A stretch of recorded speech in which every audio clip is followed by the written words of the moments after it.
Hi, my name is John Tooker. I'm an extension entomologist at Penn State, and we're standing in a soybean field here at the end of July.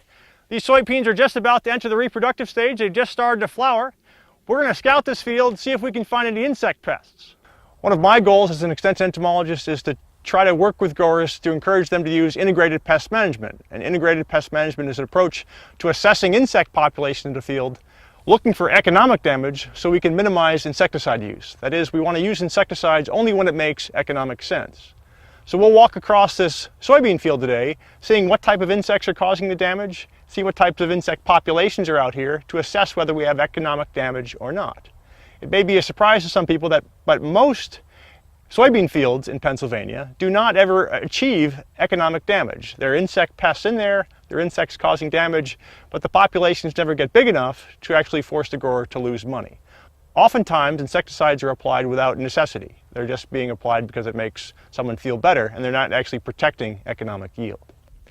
I just pulled this soybean plant out of the ground to illustrate one of the challenges of estimating the amount of defoliation. Soybeans, before the pods are set, can withstand about 25 to 30% defoliation. After the pod's set, it's closer to 15 to 20% defoliation. But it's a challenge to estimate how much defoliation a particular plant has. If you look at that leaf, you might estimate that to be about 15% damage, maybe 10% damage.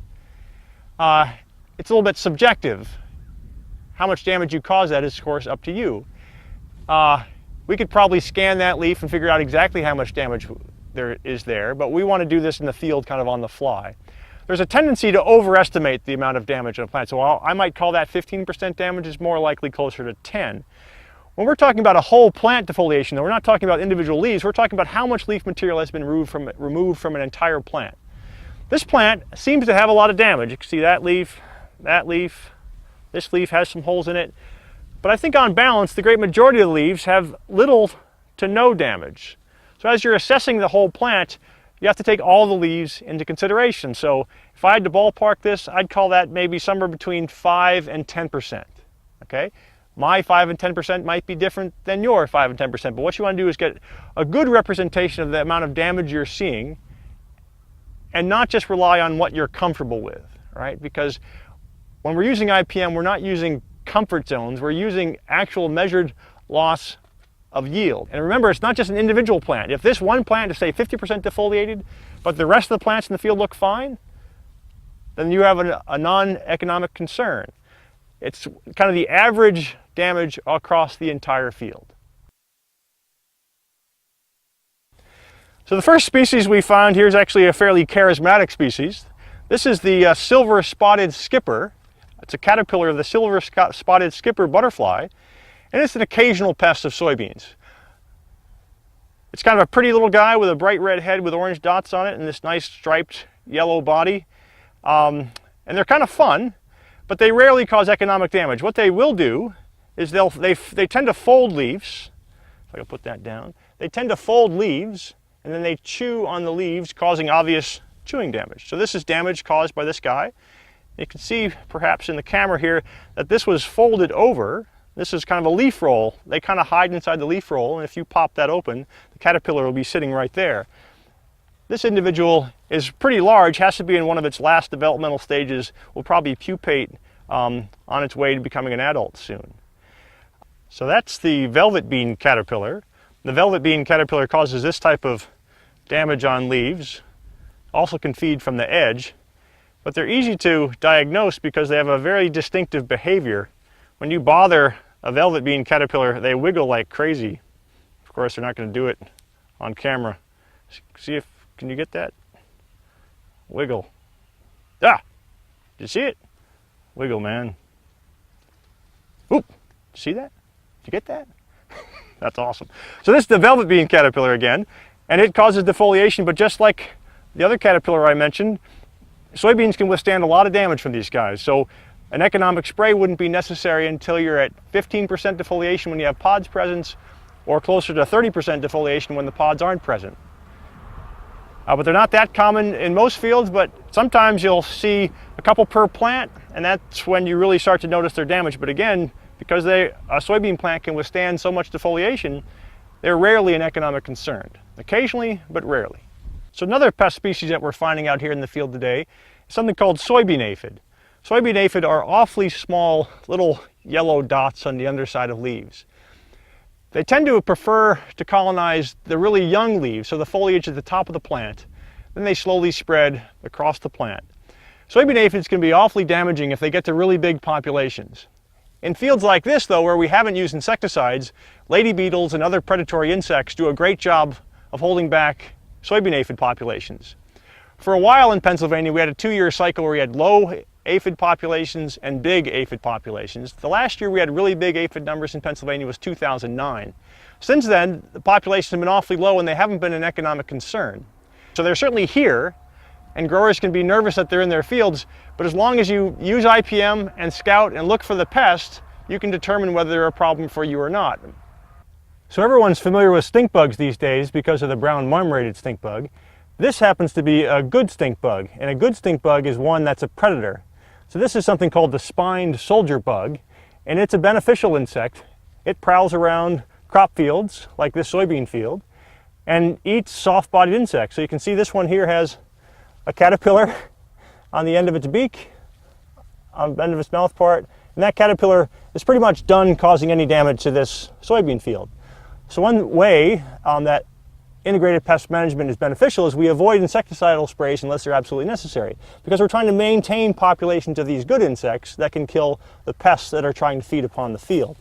So this caterpillar likely caused some damage that looked like that, and because that stink bug has now killed that sorry caterpillar, that damage is stopped and a grower doesn't have to worry about that particular caterpillar anymore, right? And soybeans are a great place for that to happen because of how closed the canopy is.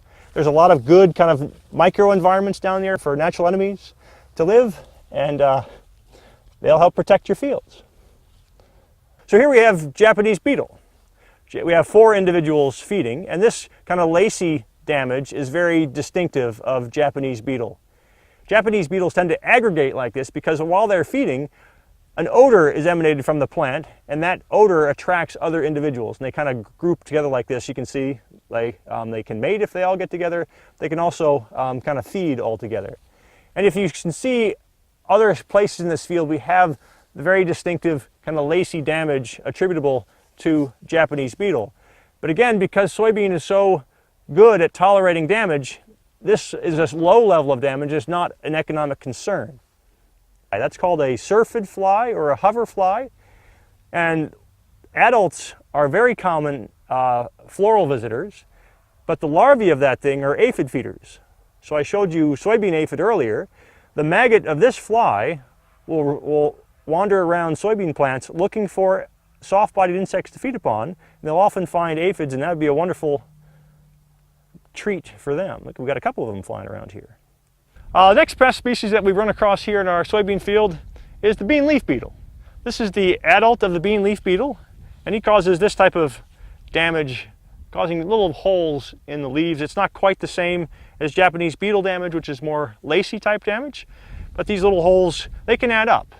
One challenging thing about bean leaf beetle is they can come in a variety of colors. So this is a yellow one with black dots. There are also red ones with black dots.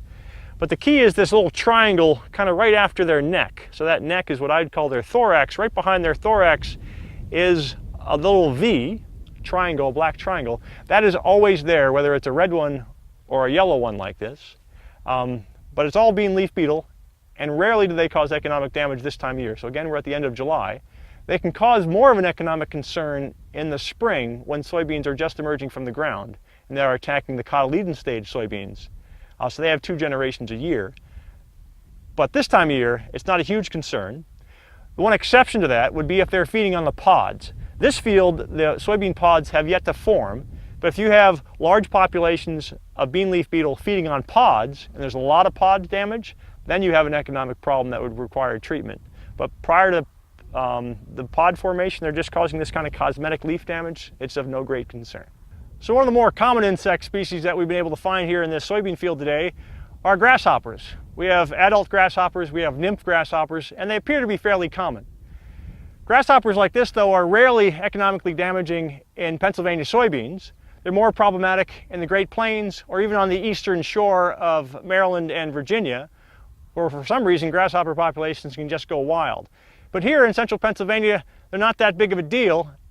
You see them hopping around a lot, you see them causing a little bit of damage, but again, they never really cause that 30% defoliation that would be relevant for economic control in soybeans.